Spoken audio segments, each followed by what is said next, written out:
Halo bos-bosku, karyawan satu ini mau report nih, sudah sejauh mana perkembangan tuntutan-tuntutan kita gitu ya. Nah, tapi sebelumnya, bos-bosku, aku cuma ingin mengingatkan dan berterima kasih kepada kalian semua. Karena, lihat deh, kedaulatan rakyat itu pelan-pelan sudah mulai kembali lagi kepada rakyat.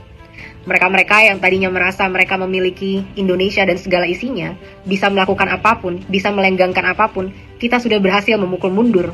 Dan mengirimkan pesan yang sangat kuat, bahwa mereka adalah karyawan dan kita adalah bosnya.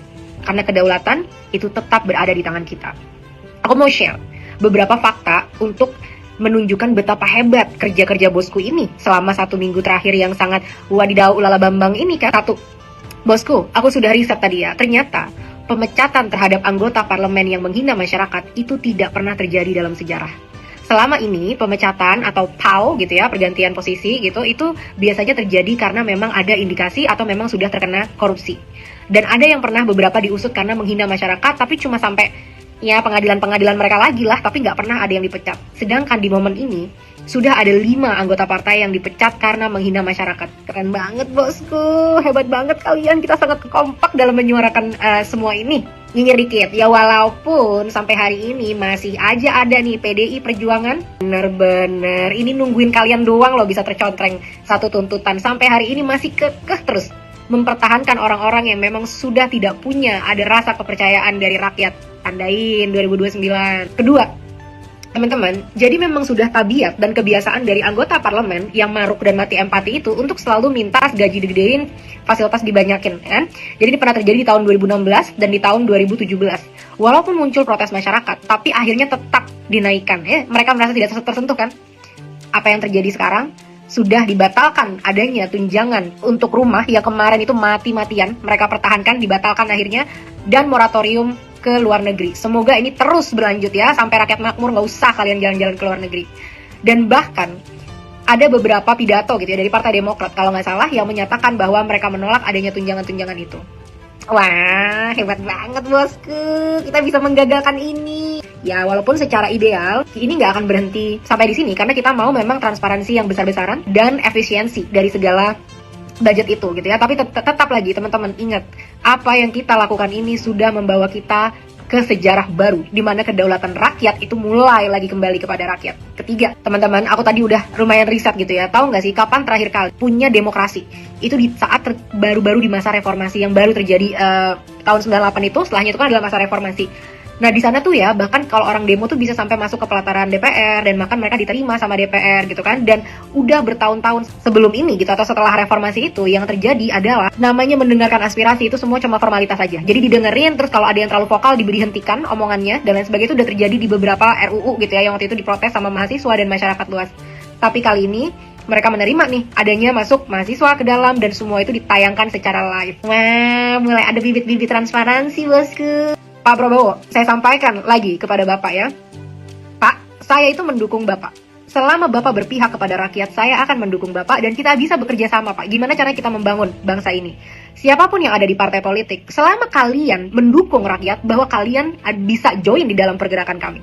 Tapi selama kalian berkhianat, selama kalian mementingkan diri sendiri, kalian menggolkan kebijakan-kebijakan atau kalian mendukung kebijakan-kebijakan yang anti rakyat, maka kalian bukan teman kami, tapi kalian adalah lawan kami. Ingat, kalian duduk di sana karena dipilih dan kapanpun, ingat nih 5 orang yang udah dipecat nih, kapanpun kita ngamuk bisa kita tuntut. Sampai kalian-kalian ini yang memang berkhianat kepada rakyat dikeluarkan segera dari panggung DPR. Halo bosku, selamat pagi. Semoga weekend ini bos-bosku bisa pada istirahat ya. Karena kan kita kemarin udah capek memperjuangkan bumi gonjang ganjing, Indonesia tetap amazing. Nah bosku, kali ini jadi ternyata kemarin setelah udah selesai ya tuntutan-tuntutan itu, maksudnya udah selesai kita lihat hasilnya dan tetap akan kita kawal terus.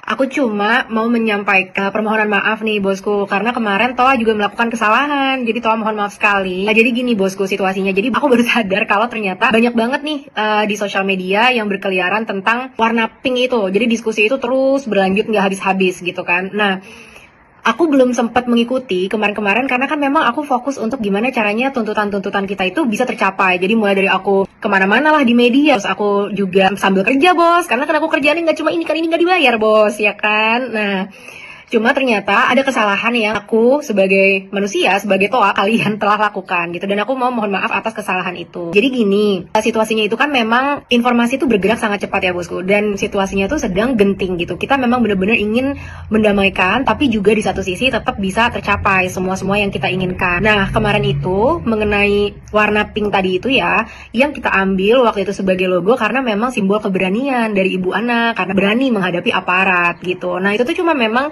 sampai situ bosku. Dan ternyata abis itu setelah muncul logo ini adalah follow up video-video yang lain yang muncul. Nah aku tuh lupa yang mana, tapi aku cek salah satunya di detektor gitu untuk deepfake AI. Dan ternyata memang hasilnya memang potensi tinggi kalau itu adalah hasil dari deepfake. Contoh ya, kenapa misalkan nih kemarin kalian ngomong tentang Ibu Sri Mulyani yang menghina guru. Ingat kan video itu? Nah, aku nggak bahas itu kenapa? Karena aku udah riset dan ternyata aku tahu bahwa itu adalah video buatan dari AI. Makanya aku nggak bahas itu. Nah, di informasi yang genting dan cepat ini, kadang-kadang Toa juga mungkin terlalu cepat dalam menyimpulkan sesuatu. Jadi, Toa mohon maaf. Dan kalau memang setelahnya ada aksi-aksi yang mungkin sara atau ke arah provokasi gitu ya, itu kan sudah ada sistem dan hukum-hukum yang memang berlaku kalau memang itu sara dan provokasi. Dan Toa pun tidak mungkin bisa mengikuti terus gitu perkembangannya, ditonton terus semua-muanya setelahnya, nggak mungkin. Karena kan Toa di sini adalah ingin membantu bosku untuk mencapai tujuan-tujuan dan tuntutan-tuntutan kita gitu. Dan satu hal lagi, waktu pas sebelum logo itu keluar, aku sebenarnya udah nonton tuh video di awal sampai akhir. Dan di video itu, ibu itu hanya berkata sampai kepada bebasin semua mahasiswa, masih ada yang ditangkap ya, kalian ngapain nangkep-nangkep. Itu aku udah nonton dari full sampai akhir gitu. Dan di situ kan gak ada provokasi di bagian itu ya. Nah setelahnya aku nggak tahu lagi bosku. Dan ya terus ternyata itu kan, terus aku komen kalau misalkan enggak, ini tuh deepfake AI, salah satu video yang aku cek. Dan terus ada video-video lainnya lagi gitu. Nah di situ sampai situ dulu baru aku bikin video, tolonglah kita sama-sama yuk gandeng, kita kawal terus 17+8. Kalian yang ada di pihak kita berarti bagus, kalian yang nggak ada di pihak kita berarti kalian pengkhianat bangsa. Maksudnya dalam artian itu kita nggak perlu ngomongin hal-hal yang mungkin nggak penting dan keluar dari tuntutan, sehingga nanti masyarakat akan tergiring lagi untuk ngebahas hal-hal lain yang tidak sepenting perjuangan kita untuk tuntutan ini. Ingat loh bosku, udah banyak loh yang berguguran di jalan, udah 10 korban yang itu menghancurkan hati kita sekali, belum lagi yang terluka, belum lagi yang ditangkap gitu kan. Jadi maksudku tuh fokus ke sana. Nah, jadi aku mohon maaf ya kalau kemarin kata-kataku itu aku terlalu cepat dalam menyimpulkan dan aku salah melihat video yang aku cek. Memang mungkin itu berpotensi deepfake, tapi mungkin ada video-video lain yang aku nggak cek. Aku mohon maaf bosku, karena sama seperti kita mengkritik pemerintah, kita mengkritik orang-orang di partai politik, kita pun harus evaluasi diri sendiri. Dan kalau aku melakukan kesalahan di sana dan aku udah belajar bahwa memang aku nggak boleh terlalu cepat ya dalam menyimpulkan sesuatu gitu. Jadi aku harus riset dulu dan juga aku harus lebih tenang, nggak usah terlalu terbawa emosi gitu, apalagi di saat yang genting, di saat tekanannya itu luar biasa besar gitu. Jadi itu permohonan maaf bagi aku, bosku. Jadi mungkin ada yang merasa kemarin tersinggung dengan perkataannya. Aku mohon maaf sekali dan terus aja kasih feedback, kasih kritik, karena kan aku juga karyawan yang akan selalu berkembang ya dan akan selalu belajar dari kesalahan gitu. Nah kesimpulannya please bosku, tetap ya kita boleh istirahat, namanya perjuangan ya pasti kita akan capek dan akan istirahat juga, nggak apa-apa kita istirahat, tapi nanti kalau kita udah pulih kita perjuangkan lagi bareng-bareng, oke? Karena persatuan kita itulah yang bisa membawa kita sampai saat seperti ini. Aku ulang lagi ya, dari mulai beberapa anggota yang dipecat gitu, dan itu aku udah bahas tuh di reel sebelumnya, itu sebelumnya belum pernah terjadi kalau nggak karena kasus korupsi. Terus juga tunjangan yang akhirnya diberikan tuh home pay-nya sebesar 65 juta, angka itu belum memuaskan. Nggak apa-apa teman-teman, jadi kita tuh memang harus step by step ya dalam perubahan gitu. Nggak apa-apa selama perubahan itu ke arah yang baik, it's okay. Nah terus juga yang kedua, mulai nih banyak banget narasi-narasi tentang bahwa aku adalah anak abah, aku adalah anak yatim teman-teman. Nah, pertama, aku nggak terafiliasi dengan Abah atau dengan siapa, dengan Jokowi. Ada muncul Termul, aku juga nggak ngerti itu apa lagi artinya Termul gitu kan. Nah, aku juga nggak ada afiliasi ke sana. Cuma gini, aku nggak bisa juga di-expect sebagai warga negara ya untuk nggak boleh berpolitik, nggak boleh punya aspirasi politik, nggak boleh kecenderungan politik gitu kan. Karena kan aku juga adalah warga negara, nggak boleh dong. Aku diharamkan untuk berkata apa dan lain sebagainya gitu. Dan ada yang banyak yang bilang, kenapa sih kamu nggak pernah bahas-bahas masalah sejarah pemerintahan ini gitu, dari mulai sejarahnya pemerintahan sebelumnya. Nah, kemarin itu kan gini, situasi itu lagi genting ya, jadi aku fokus kepada solusinya gitu. Nah, kalau kita mau tarik sejarahnya, kita tuh sudah melanggengkan budaya korupsi seperti yang aku pernah bilang kan, dari mulai dokumenter Max Havelaar yang 200 tahun yang lalu.